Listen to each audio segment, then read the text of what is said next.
नंतर आपण थेट दिल्लीमध्ये जाऊयात. मंत्री धनंजय मुंडे बोलतायत, थेट पाहूयात. मी महायुतीतला मंत्री म्हणून अन्न व नागरी मंत्री म्हणून जी काही जबाबदारी घेतली त्यानंतर पहिल्यांदाच केंद्राच्या सुद्धा अन्न व नागरी पुरवठा मंत्र्यांना भेटून महाराष्ट्रातल्या अन्न नागरी पुरवठ्याच्या संबंधित जे काही विषय आहेत, ज्या अडचणी आहेत, त्यांची मोठ्या प्रमाणामध्ये चर्चा होणं फार आवश्यक आहे. एकंदरीतच लोकसंख्या वाढल्यानंतर जेवढं लाभार्थ्यांना लाभ मिळाला पाहिजे, आत्ता फक्त 7 कोटी महाराष्ट्रातल्या लोकांना लाभ मिळतो. जनसंख्या वाढली आहे तर ती 8.5 कोटीपेक्षा जास्त लोकांना लाभ मिळाला पाहिजे. आज जे लाभार्थी आहे, ज्या लाभार्थ्यांना राशनच्या ह्याच्या फॉर्मॅटवर यायचं तर पूर्ण माहिती त्यांना द्यावी लागते. ऑनलाईनच्या समस्या आहेत, ह्या सगळ्या गोष्टी इन डिटेल आहेत. मी त्याची नोट आपल्याला देतो. 8-9 महत्त्वाचे विषय होते, ज्या विषयामध्ये त्यांच्याशी चर्चा करून मार्ग काढणं फार आवश्यक होतं. अनेक लाभार्थी अन्न व नागरीच्या आपल्या पुरवठ्याच्या संबंधात लाभार्थी ठरत असून सुद्धा त्यांना लाभ मिळत नाही आहे.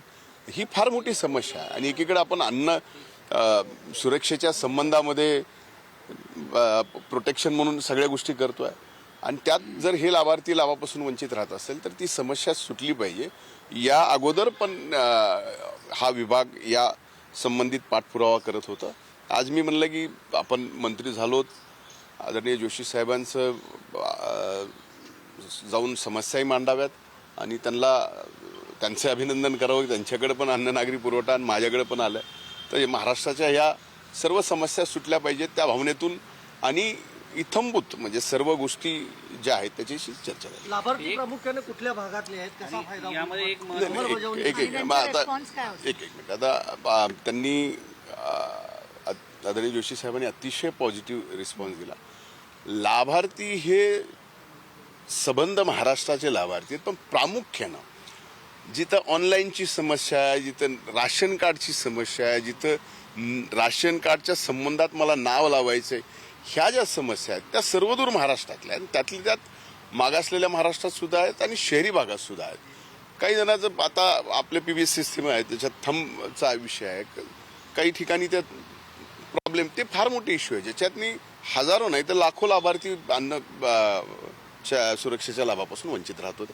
त्या सगळ्या गोष्टी सर्व्हर डाऊन पडतं अनेक वेळा जेव्हा लोक राशन घ्यायला जातात आणि तो समोरची इच्छा असते राशन देण्याची, तो देऊ शकत नाही, हा घेऊ शकत नाही. अशी परिस्थिती रेशन कार्डच्या बाबतीत पाहायला मिळते. खरं आहे. ही अतिशय महत्त्वाची गोष्ट मी बोललात. त्याचा सुद्धा आमच्या चर्चेमध्ये फार उल्लेख झाला. सर्व्हर अनेकदा नाही तर बऱ्याचदा कायम बंद असतं. त्याच्यामुळं स्वाभाविक आहे की आम्ही मागणी करायची, त्यांनी घ्यायचा नाही. आणि महत्त्वाचं काय, आम्हाला जे महाराष्ट्राला आवंटन केलेलं धान्य आहे हे 7.5 कोटी 20 लाखाचं आहे. 7 कोटी 20 लाख जनतेचं. आता लोकसंख्या वाढली आहे, त्याच्यामुळं लाभार्थ्याची संख्या पण वाढायला पाहिजे. आणि ज्या वेळेस या सर्व्हर डाऊनमुळं आम्ही माल म्हणजे राशन आम्हाला द्यायचं आहे आणि लोक घेऊ शकत नाहीत, ह्या सगळ्या परिस्थितीत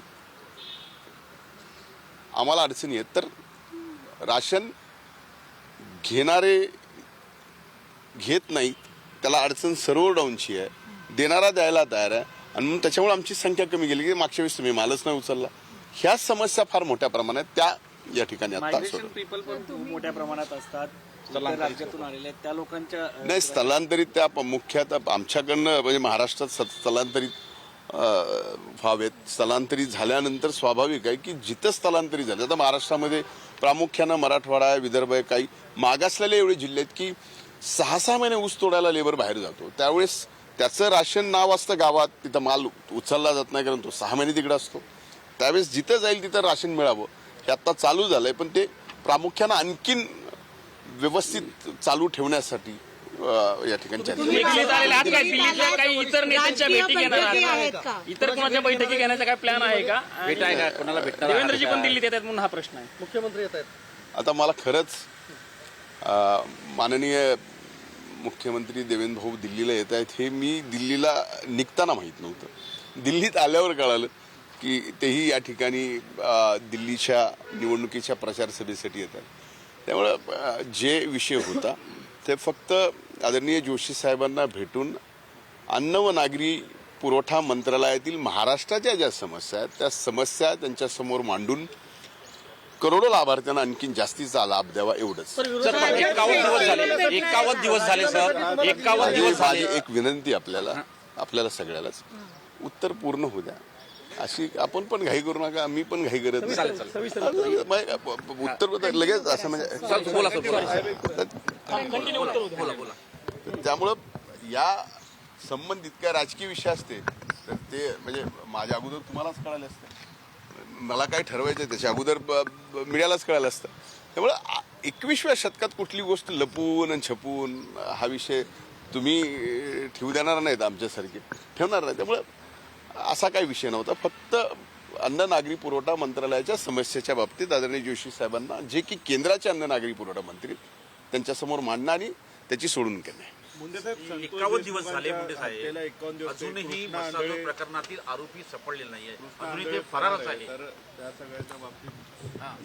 मला या बाबतीत मी आपल्याला माहीत असली या 51 दिवसामध्ये मी एकच गोष्ट बोललोय की जे सरपंच देशमुख यांची जी निर्गुण हत्या झाली आहे त्या सर्व जे कोणी हत्या करणार आहेत, जे कोणी दोषी असतील, जे तपासात सापडतील, जे कोणी त्यांना या ठिकाणी फासावर चढवा, मोठ्यातली मोठी शिक्षा द्या, ही माझी मागणी आहे. आता कोण किती दिवस फरार आहे ह्या सगळ्या गोष्टी आहेत. आज ज्यावेळेस तुम्ही सगळ्यांनी ट्रायलच समजा माझ्यासारख्यावर केलं असेल त्यावेळेस मी ह्याचं उत्तर देणं मला असं वाटतं की आपण तो प्रश्न विचारून मी ते देऊ नये, कारण आपण पण सुद्धा कुठल्या तरी गोष्टी मॉरल ठेवलं पाहिजे. थँक्यू. एक प्रश्न आहे तुम्हाला टार्गेट करून तुमच्याकडनं राजीनाम्यासाठी आग्रही असताना अंजली दमन तुमच्या राजीनाम्यासाठी आग्रही आहेत. पण असं असताना संदीप क्षीरसागर म्हणतायत की वाल्मिक कराड तुमच्या जवळचे आहेत आणि तुम्ही देवेंद्र फडणवीस आणि अजित पवारांच्या जवळचे, मग तुमचा राजीनामा होणार नाही. आणि काल ठामपणे बैठकीत सांगतायत. तुम्ही भूमिका आपली जी क्लिअर केली आहे तेही सांगा. राजीनाम्यावरती पहिलं तुम्ही सांगा. एका दिवसात राजीनामा का दिला नाही असं सुप्रिया सुळे देखील म्हणतात. आता या बाबतीमध्ये धनंजय मुंडे या सर्व गोष्टीमध्ये माननीय मुख्यमंत्री महोदयांना, माननीय उपमुख्यमंत्री महोदयांना कुठं जर दोषी वाटत असतील तर त्यांनी राजीनामा मागावा, राजीनामा देणार. पण विषय फक्त हा काढून राजीनाम्याचा होत असेल तर या बाबतीमध्ये मी दोषी आहे का नाही या बाबतीत माननीय मुख्यमंत्री, माननीय उपमुख्यमंत्री हे सांगू शकतील ना. आपण त्यांना सुद्धा म्हणजे ह्या सगळ्या गोष्टी क्लिअर झाल्या पाहिजेत. त्याच्यामुळं आपण सुरेश धस यांना निवडून येण्यासाठी तुम्ही प्रयत्न केले, मदत केली, त्याच्यानंतर जितेंद्र आव्हाड यांच्या तिथे जाऊन तुम्ही परमारचा विषय काढला. निवडणुकीच्या काळामध्ये जे ज्या टीका केल्या ते सर्व लोक तुमच्या विरुद्ध उभे येऊन टाकलेले आहेत. मला पहिल्यांदा म्हणजे मला तुमचे आभार मानायचे की या सगळ्या गोष्टी तुम्ही अशा पद्धतीने मला विचारता, कारण 51 दिवस ज्या पद्धतीने ट्रायल चालू आहे टार्गेट मी आहे. स्वाभाविक आहे, मी पार्टीचा निष्ठावंत आहे, मी महायुतीचा प्रचारातला एक प्रमुख आहे. निवडणुकीमध्ये ज्या वेळेस जिथं जाईल स्पष्टपणाने मी लोकांना काम आम्हाला मत द्यावं, आमच्या उमेदवाराला मत द्यावं हे स्पष्ट सांगताना आपण निवडणुकीत टीकाही करतो, टीका सहनही करतो, या सगळ्या गोष्टी येत आहेत. आता माझ्या विरोधात माझ्या तिथं येऊन मी उमेदवार असताना अनेक जणांनी टीका केला. या बाबतीमध्ये या गोष्टीचा पुन्हा राग नसतो की पुन्हा काही गोष्टी नसतो. पण एक लक्षात घेण्यासारखी पहिल्यांदा गोष्ट आहे की ह्या आत्ता स्पष्ट होत आहेत की असं झाल्यानंतर हे माझ्या विरोधात प्रचाराला होते म्हणून असा विषय आत्ता होतोय. म्हणजे याचा आपणच विचार करावा. थँक्यू. मंत्री धनंजय मुंडे आज दिल्ली दौऱ्यावरती आहेत. यावेळेला त्यांनी केंद्रीय मंत्री प्रल्हाद जोशी यांची भेट घेतलेली आहे. धनंजय मुंडे हे दिल्लीत गेल्यानंतर त्यांच्या राजीनाम्याचा निर्णय हा दिल्ली दरबारी होणार का अशा चर्चा महाराष्ट्रात रंगू लागलेल्या होत्या.